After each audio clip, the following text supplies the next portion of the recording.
Because I have friends and family, and I still have property in eastern North Carolina, I was very diligent watching the predictions of the storm before it made landfall. Hurricane Florence was first predicted to come ashore in southeast North Carolina and then take a northwestern path. And this was a dire prediction for my friends and for my family who lived in northeastern North Carolina, who would get the most dangerous side of the storm. It looked like Florence was going to take the exact same path that Hurricane Floyd took back in 1999 when my house was flooded. Our first home was flooded during that hurricane. However, just a couple of days before the storm made landfall, the prediction changed. It was still going to come into southeastern North Carolina, but it would take a turn towards the south before moving westward into South Carolina, then up through the Appalachian Mountains until it would fizzle out up north. It was this change that spared my property in North Carolina and my friends and my family who are still living in the northeastern part of the state. Well, last Sunday I read the following post on Facebook. It is not that the weatherman missed the prediction. It is that God spared us from the worst. The statement immediately received nearly 50 likes and drew comments like, "Amen. God answers prayers." God answers prayers, and not just prayers, but prayers in numbers. God protected us. We are blessed. Now, I understand why they posted it. Things could have been much worse, and they were grateful to God. However, I could not help but to think, I hope no one in Wilmington reads this. I hope no one in Fayetteville or New Bern or Lumberton or Kinston reads this. Then came obvious, disturbing questions. Were the prayers of the people living in those devastated cities not answered, not heard? Or maybe there was just not enough people in those areas who were praying? Did they have a higher number of people praying in northeastern North Carolina than they did in southeastern North Carolina? If God could spare northeastern North Carolina by turning the storm, why didn't God just turn the hurricane before it made landfall and spare everybody? Did God favor one side of North Carolina over the other? And I suppose many would tell me that I'm not supposed to ask such questions. I'm not supposed to question God. God has God's reasons. We'll never understand it. We'll understand one day in the by and by. It's just God's will, and we'll have to accept it, they say. But I'm not the first one to ask such questions.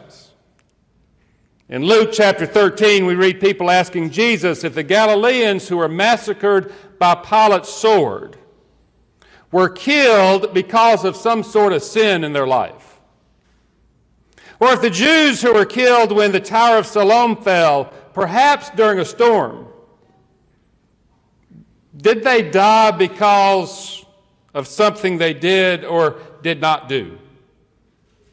And Jesus emphatically answered them, no. And he didn't just say no, he said, no, I tell you. No, I tell you.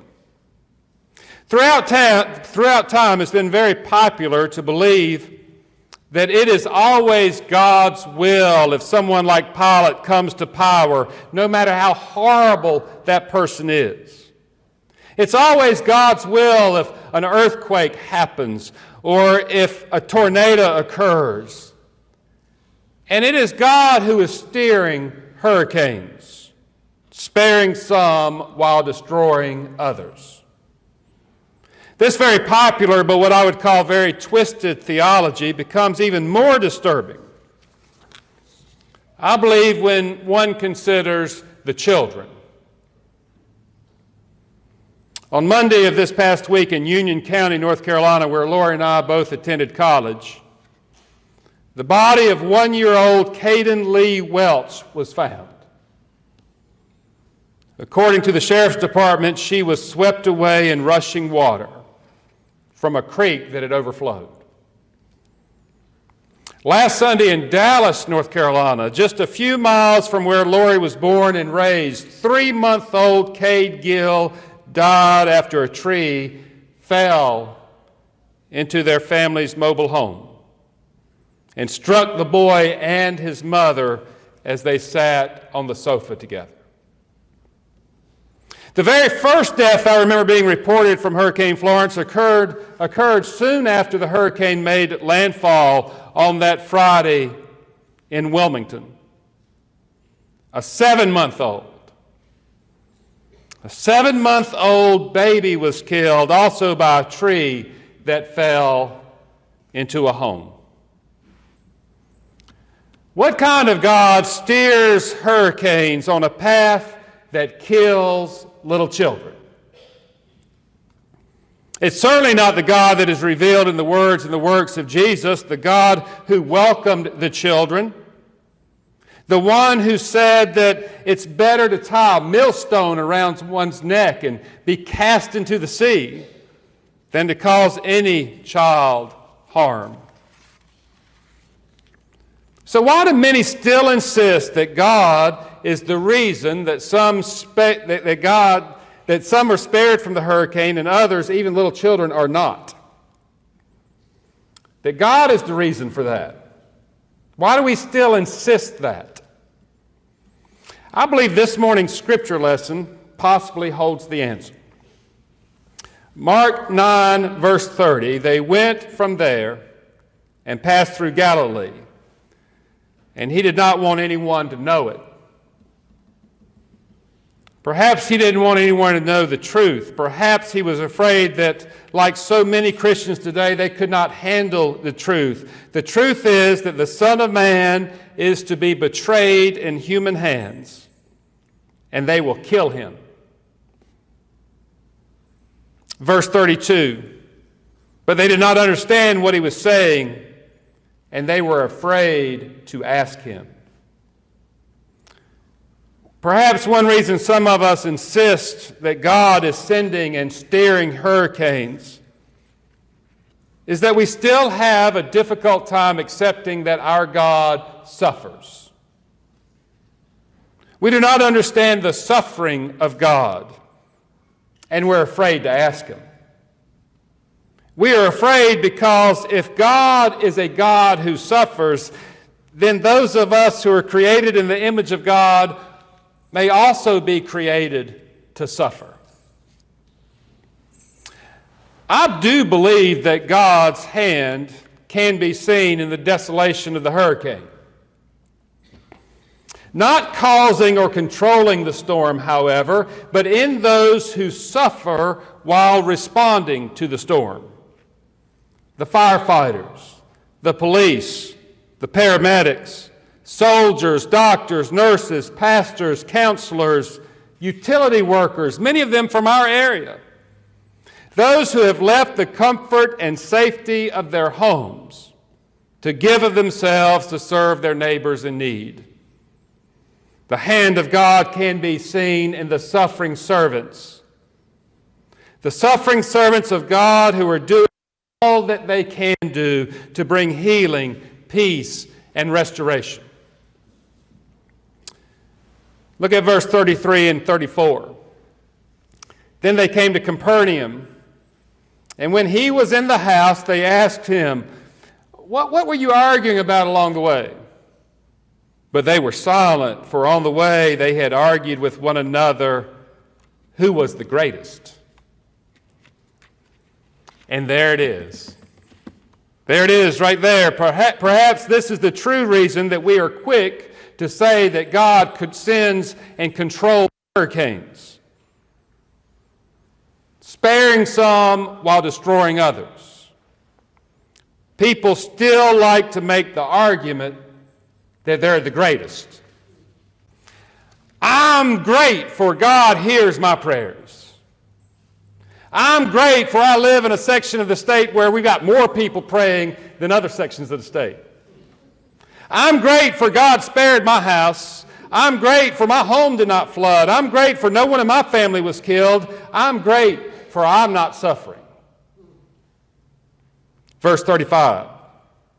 He sat down, called the 12, and said to them, "Whoever wants to be first must be last of all and a servant of all." Jesus is saying, no, I tell you. Avoiding suffering is not an indication that you are great. No, I tell you, being in a state of comfort and safety and security does not mean that you have God's stamp of approval on your life. No, I tell you, being spared from a storm is not a sign that you are blessed.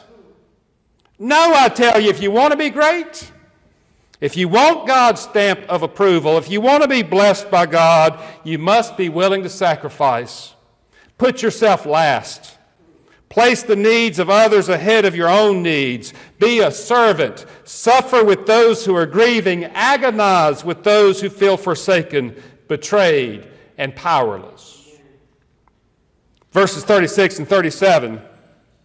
Then he took a little child, and he put it among them, and taking it into his arms, he said to them, "Whoever welcomes one such child in my name welcomes me.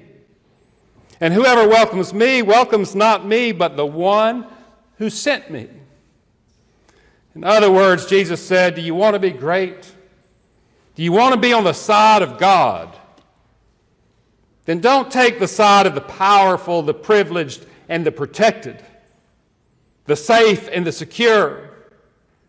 Instead, always take the side of the most vulnerable among you. Take the side of children who are so precious but so fragile, whose lives are threatened or lost. Take the side of women who have been unheard, whose lives are disregarded, degraded. Take the side of victims who have been blamed, whose lives have been disrespected and diminished. As the Proverbs declare, speak out for those who cannot speak, the rights of all the destitute. Speak out, judge righteously, defend the rights of the poor and the needy. So where was God in Hurricane Florence? Well, contrary to popular theology, God was on the side of those who experienced the worst of the storm. God was on the side of the children who were swept away. God was on the side of the babies who were crushed. God was on the side of the elderly who drowned. God was on the side of the 42 of God's beloved. Yes, God's beloved, not God's cursed, but God's beloved who died from the storm.